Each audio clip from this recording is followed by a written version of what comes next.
Jeff Koenig, Property Prep, Milwaukee, Wisconsin. As a facility services contractor, over the last 20 years, I've worked with a ton of property owners when they buy new properties. And this video is my top list of all the things you should do when you take a property over for the first time. We're here on a job site and we're redoing a bathroom. And one of the tips that you need to think about is ventilation. We're in a small space and often tenants don't care about mold or mildew until it's a problem and it becomes your problem. What you want to do in a bathroom is make sure that you have great ventilation. What I recommend here is a Brown 744, which is an integral fan to light. It's a fan-light combo. And what's so great about that is if they don't turn on the fan, they don't have a light. So by combining the two, it causes tenants to turn on both. And the real hack is to combine both the over vanity light, which we roughed in for here. This is not obviously temporary during construction. And also having the fans light combo all on the same circuit. So when you flip the switch, both go on at the same time. And if you're redoing a bathroom from zero, that's a great way to do it. And if there's already a bath fan, you can just wire the two together in the junction box and go from two switches to one, making it much easier to avoid mildew in the bathrooms. We were just on a job site. We were talking about the Brown 744, which is a can and a fan in one. And we're in a finished bathroom here, and this is what it looks like installed. It's a wonderful opportunity for there to be lighting in the shower, but also to make sure that the tenant is 100% going to use their fan every time. And that goes on with the light fixture here, and it is, I think, the only way to do it. Jeff, why are you in the tub? I'm here looking at a Moen Positemp cartridge. This is the control valve, which there'll be the lever over the top of for this tub and shower combo. And these go in all of the properties that we maintain because we carry these cartridges on our truck. This cartridge is universal to all of their products and is incredibly common on all plumbers' trucks and in all big box stores. So if you have one that's open 24 hours or if you have an emergency, almost everyone has these on their truck. You just simply pull out this pin right here and this whole cartridge will come out.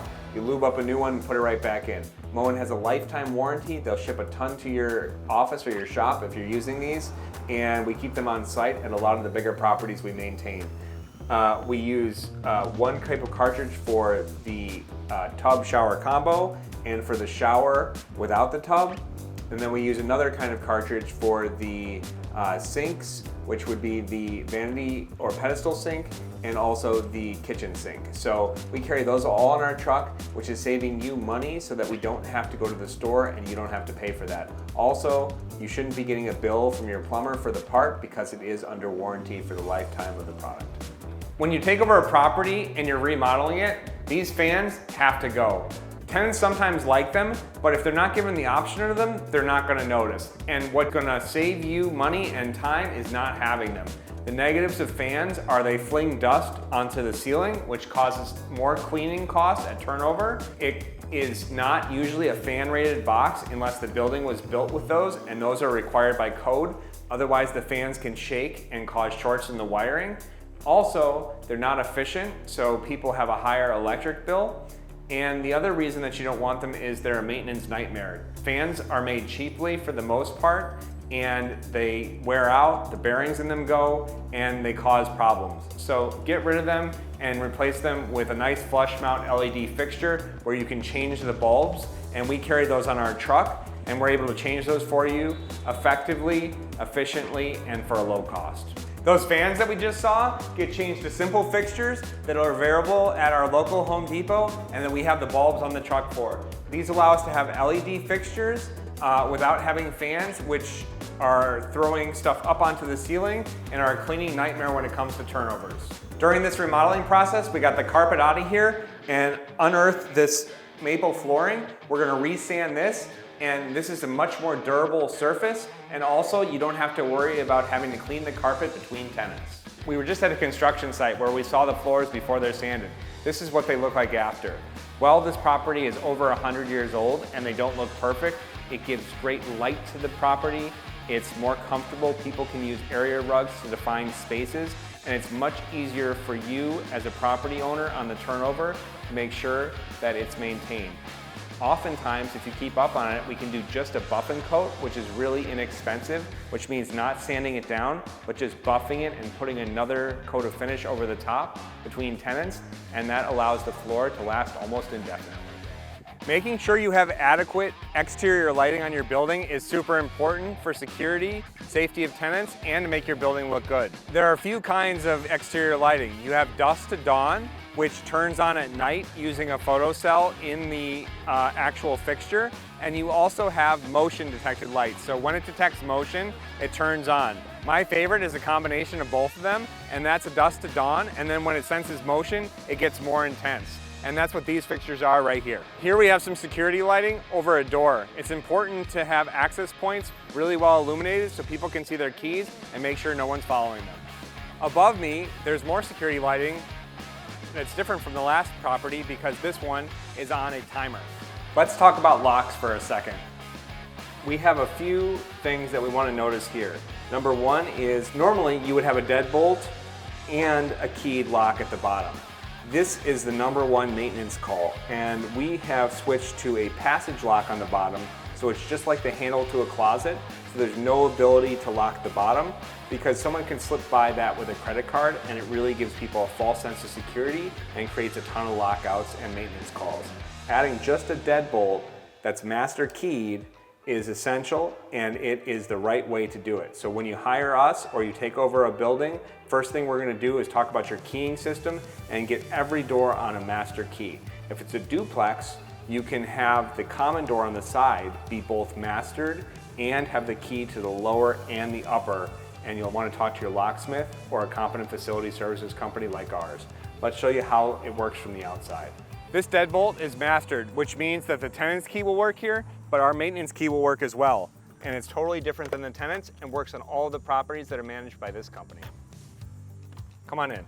While we're talking about plumbing fixtures, let's talk about clogs. State Fair is a horrible time for our company because we're constantly fixing these toilets. But let me tell you about a hack that we use at all the properties that we remodel and that we manage, and I want to encourage you to use it on your properties. I'm sitting on the American Standard Champion 4, and their commercial is about flushing an entire thing of golf balls from the driving range down the toilet.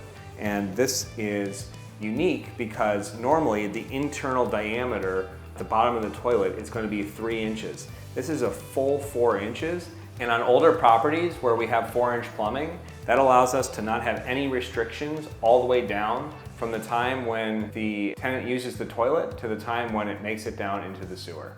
So these are great, especially now that toilets are down to 1.28 per flush. When they used to be 5 gallons, then down to 1.6, now down to 1.28 as federally mandated under the Biden administration. Let's talk about uniformity when you're doing turnovers on the color schemes of your property. If you're doing residential properties like the one we're in right now, it's important to pick colors and use them throughout your portfolio or at least throughout the building that you're in. Right here, we have one color for the wall and one color for the baseboard. This entire building is the same color scheme, and the color wraps itself all the way around. So the ceiling and the walls are painted the same color. The only opposing color is the trim. It's a nice, bright, clean white, which is important, and the walls are an off-white, which is what we recommend. Going with something like gray that's trendy is going to cause you to have to repaint more often, and also is not going to touch up as well.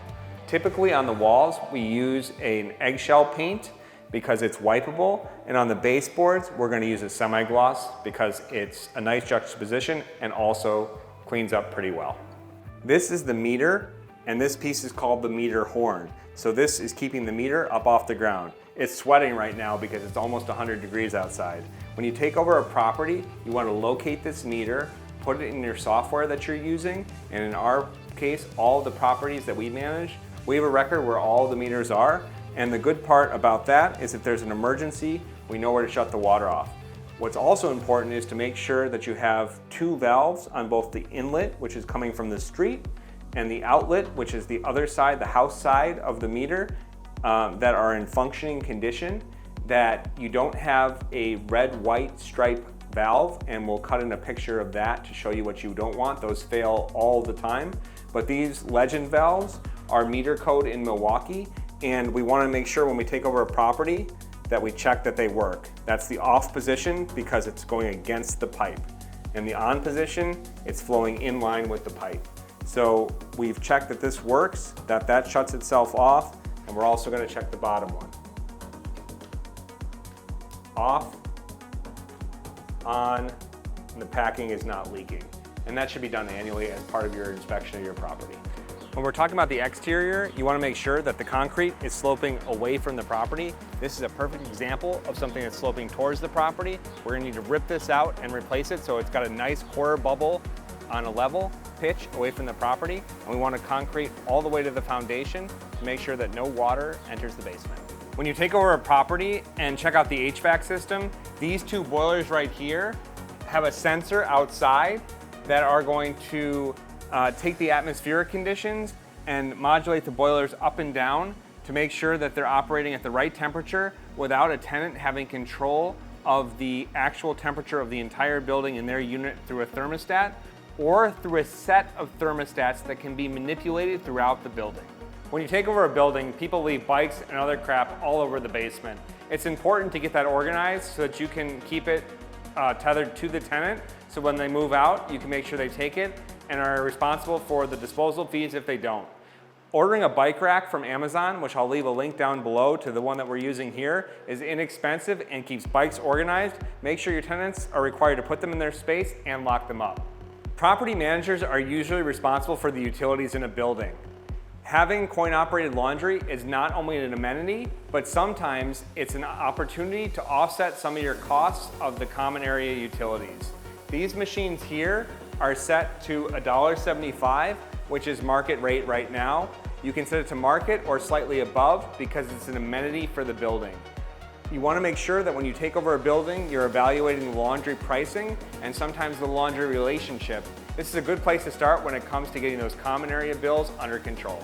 And this is called a standpipe. So the water comes here, it's greater in diameter here, so that the water, when it rushes in a large volume, can fill this up without overflowing, and then it flows down to a 2-inch trap and then into the wall. Tenants frequently don't change the lintsock on the edge of their washing machine discharge, and by having this, you eliminate the need to have a clogged drain and to have it snaked out. So if you don't have tenants that demand the amenity of having a washer machine that discharges into a laundry tray where you can wash your hands or maybe other sports equipment or something from outside, this is a great option to cut down on maintenance expenses and on drain cleaning expenses. When you're in a multifamily building with multiple boilers or furnaces, it's important to write down the type, the serial number, and the model number of each of the boilers so that if one of them goes down, you know where to get parts from and what to get parts for.